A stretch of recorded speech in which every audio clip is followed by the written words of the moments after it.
নমস্কাৰ আপোনালোক সকলোকে পুনৰবাৰ স্বাগতম জনাইছো মছজিদ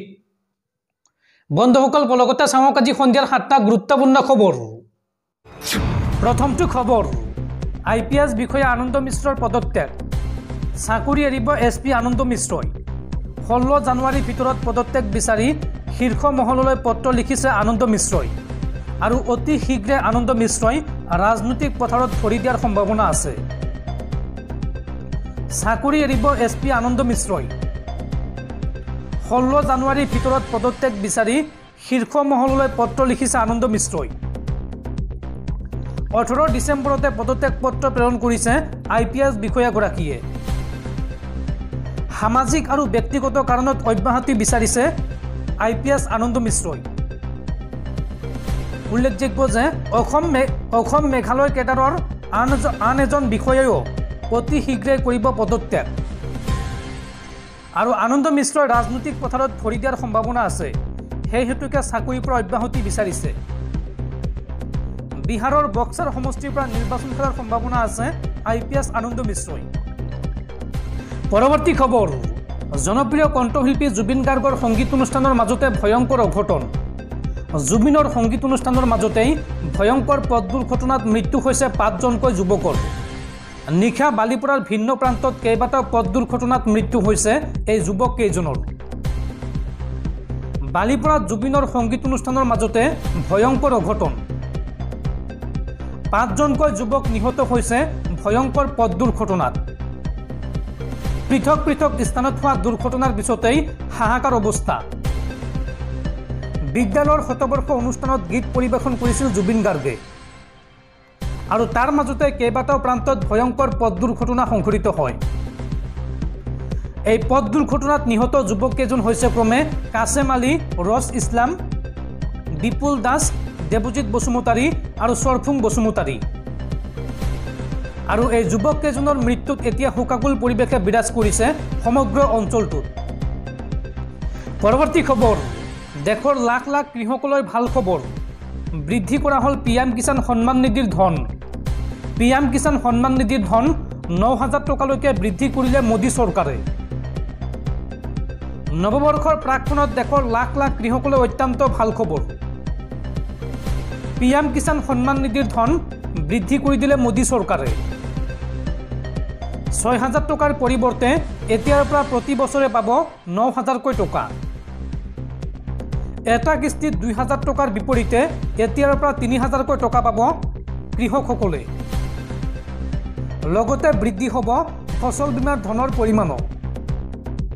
পূৰ্বৰ তুলনাত ফসল নষ্ট হ'লে অধিক টকা ক্ষতিপূৰণ পাব কৃষকে আৰু আগন্তুক বাজেটত আবণ্টন দিয়া হ'ব বৃহৎ পুঁজি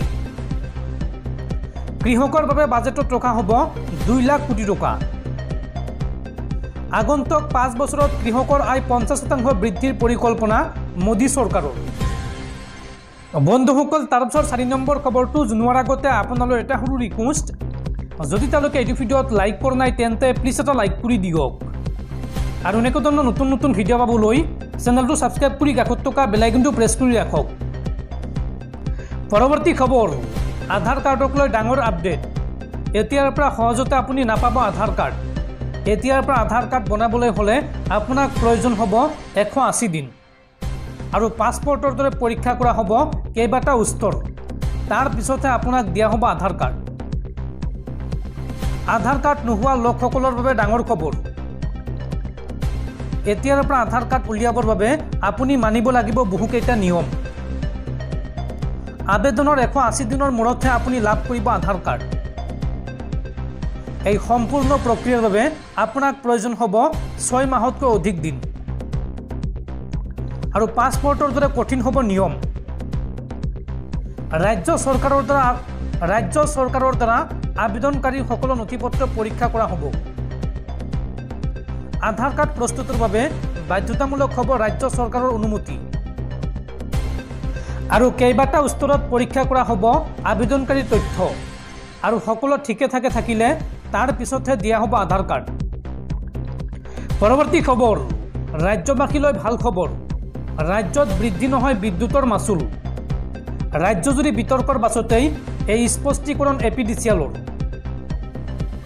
ৰাজ্যত বৃদ্ধি নহয় বিদ্যুতৰ মাচুল অৱশেষত স্পষ্টীকৰণ দিলে এপিডিচিএলে মাচুল বৃদ্ধিক লৈ ৰাজ্যজুৰি বিতৰ্কৰ পাছত স্পষ্টীকৰণ এপিডিচিএলৰ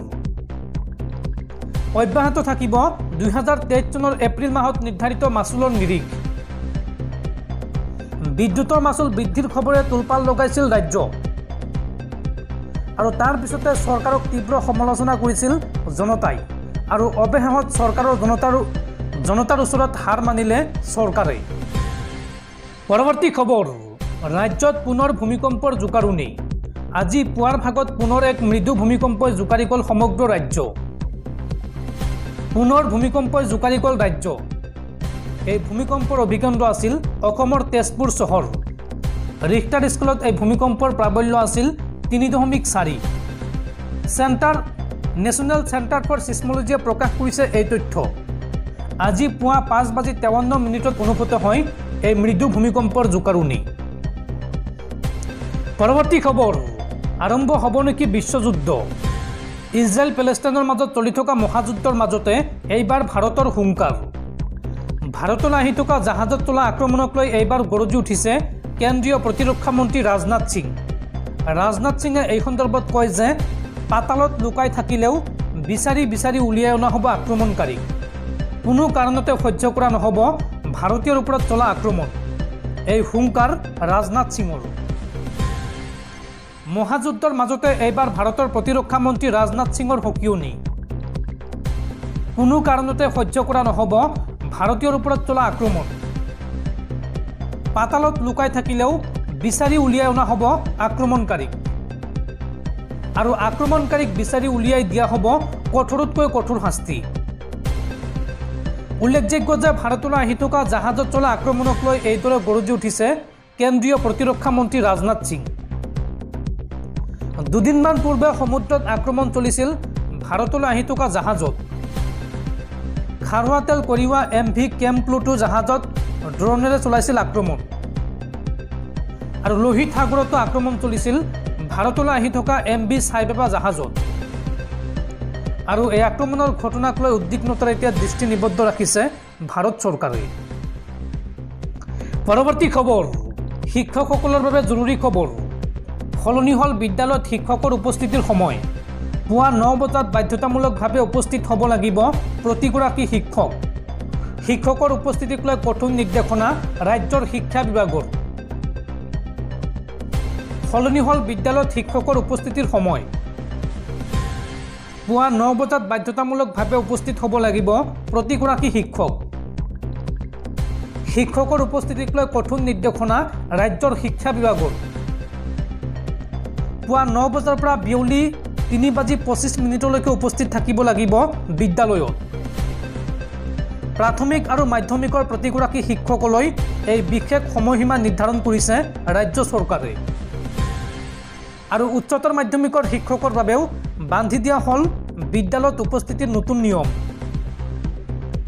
এতিয়াৰ পৰা পুৱা 9 বজাৰ পৰা বিয়লি 4 বজালৈকে উপস্থিত থাকিব লাগিব বিদ্যালয়ত শিক্ষকসকল আৰু 31 মাৰ্চৰ ভিতৰত প্ৰতিখন বিদ্যালয় সম্পূৰ্ণ কৰিব লাগিব আধৰুৱা সকলো প্ৰশাসনিক কাম-কাজ এই নিৰ্দেশনা জাৰি কৰিছে ৰাজ্যৰ শিক্ষা বিভাগে পৰৱৰ্তী খবৰ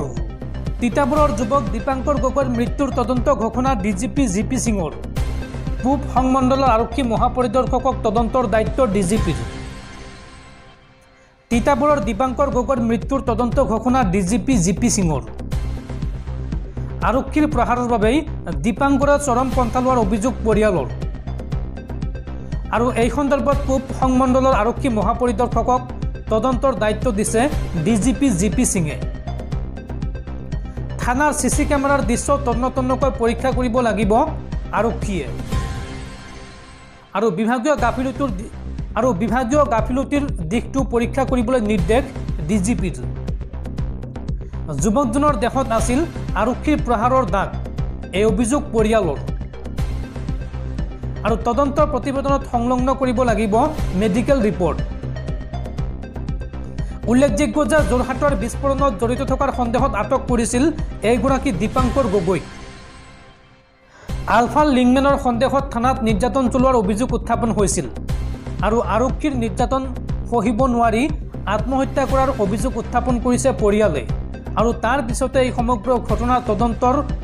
দায়িত্ব দিয়া হৈছে বা তদন্ত ঘোষণা কৰিছে ডিজিপিয়ে।